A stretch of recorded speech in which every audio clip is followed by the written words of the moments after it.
কথায় আছে শাড়িতেই নারী। একজন নারী পারে ভালোবেসে দায়িত্বপূর্ণভাবে সংসারে সুখ শান্তি বজায় রাখতে। ছোট্ট একটা গ্রাম থেকে আমি মুনমুন আমার সমস্ত বন্ধুদের জানাচ্ছি সুপ্রভাত। তোমাদের জন্য আজ আবারও একটা ছোট্ট ভিডিও নিয়ে চলে এসেছি, আশা করছি তোমাদের ভালো লাগবে। ব্লগার মুনমুন চ্যানেলে তোমাদের প্রত্যেককে জানাচ্ছি অনেক অনেক স্বাগতম। যে বা যারা যেখান থেকে ভিডিওটা দেখছো নিশ্চয়ই ভালো আছো, আগামী দিনেও ভালো থেকো, সুস্থ থেকো। আর আমিও ভালো আছি। আর আজকের ব্লগটা শুরু করছি একদম ফুল তোলা দিয়ে। তো দেখো, সেই যে ভোর থেকে উঠেছি, ভোর থেকে কিন্তু সংসারের সমস্ত কাজকর্ম নিজের হাতে করব। আর সেটাও কিন্তু গৃহিণীরা ভালোবেসে করে। সত্যি বলতে একটা গৃহিণী কিন্তু একটা অন্য বাড়িতে এসে পুরো পরিবারটাকে ভালোবাসা দিয়ে সমস্ত দায়িত্ব নিয়ে সেই সংসারটাকে কতটা সুখের শান্তির গড়ে তোলে, এটা কিন্তু পুরোপুরি নির্ভর করে একজন গৃহিণীর ওপর, একজন নারীর ওপর। আর সেই নারী কিন্তু সব থেকে সৌন্দর্যময় হয়ে ওঠে যখন শাড়ি পরে। আর শাড়িতেই নারী, এই কথাটা কিন্তু একদম সত্যি গো, পুরোপুরি বাস্তব সত্য। আমরা যাই ড্রেস পরি না কেন, শাড়ির মতন সৌন্দর্য আর বোধহয় কোথাও খুঁজে পাওয়া যাবে না। তো দেখো, সংসারের কিছু কাজকর্ম এগিয়ে ছেলেকে নিয়ে বসে গিয়েছি পড়তে। আর পড়তে বলতে, ছেলেরা যতক্ষণ না, ছেলে মেয়েরা বড় হয় তাদেরকে যতক্ষণ নিজেদের হাতে পড়াতে হয়, নিজেদের শাসনের মধ্যে রাখতে হয়, তার মানে জানবে যে মা পড়ছে আর সঙ্গে ছেলেও পড়ছে। তো দেখো, ছেলে এদিকে পড়ছে আর আমি না কি করি বলতো, যখন ছেলেকে পড়াতে বসাই, রাতে কি সকালে কি, বেশিরভাগ সময় এটা মনে করি যে যদি কিছু জামা কাপড় এলোমেলো হয়ে থাকে বা গোছানোর পড়ে থাকে, হয়তো আগের দিন গোছানো হয়নি, তখন আমি সেই সুযোগটা কাজে লাগিয়ে নিই। যে ছেলেকে তো পড়াচ্ছি, আর যেহেতু ছেলে একটু বড় হয়েছে, কিছু কিছু পড়া একবার দেখিয়ে দিলে নিজেই পারে। তাই কি করি বলতো, সেই সময় আমি জামা কাপড় কিছু যদি পড়ে থাকে গুছিয়ে নিই। ওর সঙ্গে যদি চুপচাপ বসে থাকি তাহলে আমার এই কাজটা কিন্তু এগোবে না। আর আমি চেষ্টা করি যে সব সময় একসাথে যদি দুটো কাজ হয় তাহলে কাজগুলো বেশ তাড়াতাড়ি হবে। আর এরকম গুছিয়ে কাজ করলে তবেই না আমাদের সংসারে সুখ শান্তি থাকবে, আর সময়ের মধ্যে সব কাজ শেষও হবে। এদিকে দেখো, ছেলে কিছু পারছিল না আর ওকে আমি ওটাই বলে দিচ্ছিলাম, কিন্তু না, এখন গোছানো হয়ে গেছে তাই ভাবলাম ও সামনাসামনি গিয়ে দেখি। আর সামনে এসে দেখলাম তো অঙ্কর একটা সরল করছিল, সেটাই ওকে ভালো করে দেখিয়ে দিলাম যে সরলটার এই জায়গাটাই নিশ্চয়ই ভুল হয়েছে, ওই জন্য উত্তরটা মিলছিল না।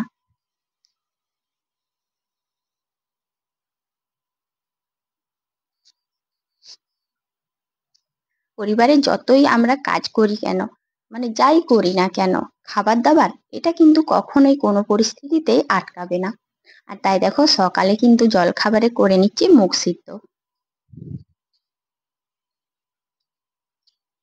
মুগ সিদ্ধ খেতে খুব ভালো লাগে, আর যাদের বাড়িতে চাষ হয় সেই মুগটা তো আরো সুন্দর টেস্ট হয়।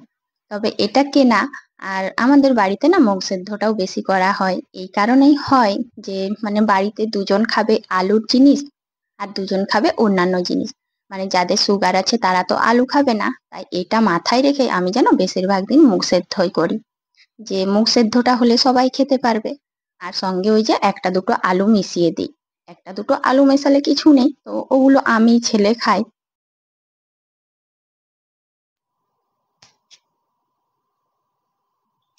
এখন চলে এসেছি মোছামুছির কাজে। সংসারে সমস্ত কাজকর্ম করতে করতে জানো তো, এই মোছামুছির কাজটা বেশিরভাগ সময় অনেক শেষেই থাকে। আর আমার ক্ষেত্রেও হয় এরকম, যে সংসারে বেশিরভাগ কাজ করার পরে ঘর মোছার কাজটা করি।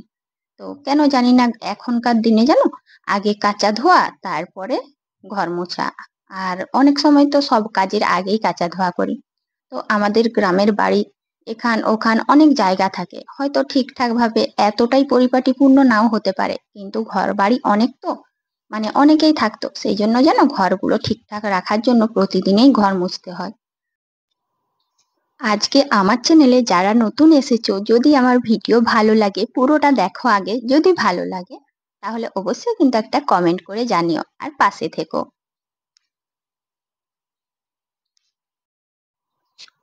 পুরনো বন্ধুরা সবসময় আমাকে কত সুন্দর সুন্দর কমেন্ট করে।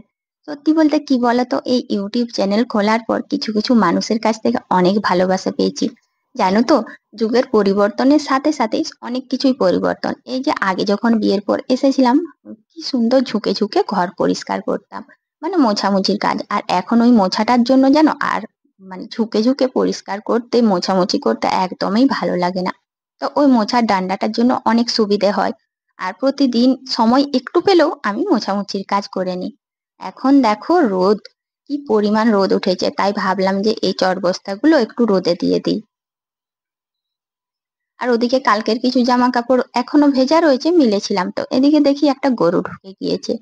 আর গরু ঢুকলে যেন তাড়াতাড়ি কেন বের করে দিই, এই যে বাঁশগুলো দিয়ে তারগুলো রয়েছে না, এই তারগুলো মানে যদি গরু এসে করে এই বাঁশগুলোকে নেড়ে দেয় তাহলে পড়ে যাবে, আর তাহলে তখন তারগুলো অনেকটাই ঝুঁকে যায়, আর তার যদি ঝুঁকে তাহলে সব জামা কাপড় কাদাতে পড়বে। তো সেই জন্যই যেন ঘরের মানে এই যে এই মাঠটার মধ্যে যদি ঢুকে যায় গরু ছাগল, তখন ছাগল ঢুকলেও বা অতটা অসুবিধে নেই, গরু ঢুকলেই বেশি অসুবিধে হয়, তাই তাড়াহুড়ো করে গরুটাকে আমি তাড়িয়ে দিলাম। দেখো আমাদের এখানটায় কত কচু গাছ হয়েছে, তবে দুর্ভাগ্যের বিষয় এই কচুগুলো কিন্তু খাওয়া যাবে না। আমরা মেয়েরা বিয়ের আগে যাই ড্রেস পরি কেন, কিন্তু বিয়ের পর আমাদেরকে সবচেয়ে বেশি সুন্দর লাগে শাড়িতে। কথায় আছে শাড়িতেই নারী। আর বিয়ের আগে বিয়ের পরে যে কোনো সময় একটা মেয়েকে সবচেয়ে বেশি সুন্দর লাগে এই শাড়িতে। শাড়ির সৌন্দর্য হয়তো কখনো ভালোভাবে ব্যক্ত করে বলা যাবে না। এটা কেবলমাত্র যে শাড়ি পরে বা যে ভালোভাবে দেখবে, যার চোখের দৃষ্টিভঙ্গি খুবই সুন্দর, হয়তো সেই বুঝতে পারবে যে একটা শাড়িতে একটা মেয়েকে কিরকম লাগে। মানে একটা নারীর সমস্ত সৌন্দর্য যেন ফুটে ওঠে শাড়িটার জন্যই। আর দেখো আমিও কিন্তু এখন শাড়িটাও পরে নিলাম। আর শাড়িটা যে খুব দামি বা খুব নতুন তা নয়, শাড়িটা কিন্তু আমার 2 বছর হয়ে গেছে, হয়তো তোমরা বিশ্বাস করবে না। তো দেখো শুধু প্লেন একটা সুতির ছাপার শাড়ি আর একটু সিঁদুর একটু টিপ, ব্যাস এগুলোই কিন্তু আমি পরে থাকি। আর এতেই কিন্তু অনেকেই বলে শাড়ি পরলে তোমাকে ভালো লাগে, যদিও জানি যে আমি অতটাও ভালো দেখতে না বা ভালো লাগে না, তবু কি বলতো, মানে আমি সমস্ত রীতিটাই ধরে রেখেছি। আমি যেমন জিন্স টপ পরি, কুর্তি পরি, নাইটি পরি, সেরকম কিন্তু শাড়িও পরি। আর আমাকে শাড়ি পরতে ভালোও লাগে, কারণ আমি প্রথম থেকে শাড়ি পরা অভ্যাসটা করে নিয়েছি। আমি অনেক অনেক কম বয়সে বিয়ে হয়ে যখন থেকে সেই শাড়ি পরছি জানো, তখন থেকে শাড়ির প্রতি একটা ভালোবাসা রয়ে গিয়েছে, আর তাই শাড়িটাকে আমি কখনোই বর্জন করতে পারি না। আর একটা নারী হয়ে কখনোই শাড়িকে অবহেলাও করি না। তো দেখো বন্ধুরা, এখন কিন্তু শাড়ি পরে কোমর বেঁধে বসে পড়েছি সবজি কাটাতে। আর সবজি কাটা বলতে এই যে কলা মোচাটা ছাড়িয়ে নিচ্ছি। তো বন্ধুরা, আজ কিন্তু তোমরা অবশ্যই কমেন্ট করে বলবে যে শাড়িতেই নারী এই কথাটা কতটা ঠিক কতটা ভুল। আর আমাকে শাড়ি পরলে কেমন লাগে সেটাও কিন্তু কমেন্ট করতে ভুলবে না। আমি জানো তো নতুন নতুন শাড়ি থেকে পুরনো বেশি পাতলা নেতনেতা নরম টাইপের জিনিস পরতেই ব্যবহার করতেই ভালো লাগে। আর ওরকমই কিন্তু ব্যবহারও করি। আর বেশি সাজিও না, এমনকি কানেরও পরি না। তো এরকম ভাবে আমার দিন কেটে যাচ্ছে। তো যাই হোক, এরকমই কিন্তু আমি নিজেকে ভালো রাখার চেষ্টা করি। আর দেখো এখন আমি ভাতটাও বসিয়ে দিচ্ছি। আর হ্যাঁ, ভাত বসাবার আগে আমি কিন্তু উচ্ছে আর একটু আলু দিয়ে দিলাম। আজ উচ্ছে ভাতে আর আলু ভাতেও করব। জানো তো বন্ধুরা, একটু আগেই এত রোদ ছিল, এখন কিন্তু যখনই রান্না করছি তখন দেখলাম যে একটু মেঘ ডাকছে। তবে জানি না বৃষ্টি হবে কিনা, তবে হতেও পারে আবার নাও পারে। এখন মেঘের যা অবস্থা, আর এদিকে শুধু চিন্তা করছি যে বাইরে জামা কাপড় আছে সেগুলো পাছে ভিজে যায়। তো দেখো, যা ভাবলাম তাই হলো। আর বৃষ্টিও এসেছিল, জামা কাপড় তুলতে গিয়ে আমি জানো তো ভিজে গিয়েছি। তো দেখো শাড়িটা চেঞ্জ করে নিচ্ছি। আর আজকের খাবারে কিন্তু যে সবজি কেটেছিলাম সেটা হয়নি। এর কারণ হচ্ছে বাবা বললেন যে আজকে কলা মোচার তরকারি না, আজকে মাজার তরকারি খাবো। আর সেই জন্য যেন কলা মাজার তরকারি হয়েছে, আর ওই যে উচ্ছে আলু ভাতেটা একসঙ্গে করেছি, আর একটু চচ্চড়ি ডাল। ডালটা হবারই ছিল, তবে ওই শুধু কলা মাজাটা আলাদা হয়েছে। আর চচ্চড়িরও হবার ছিল।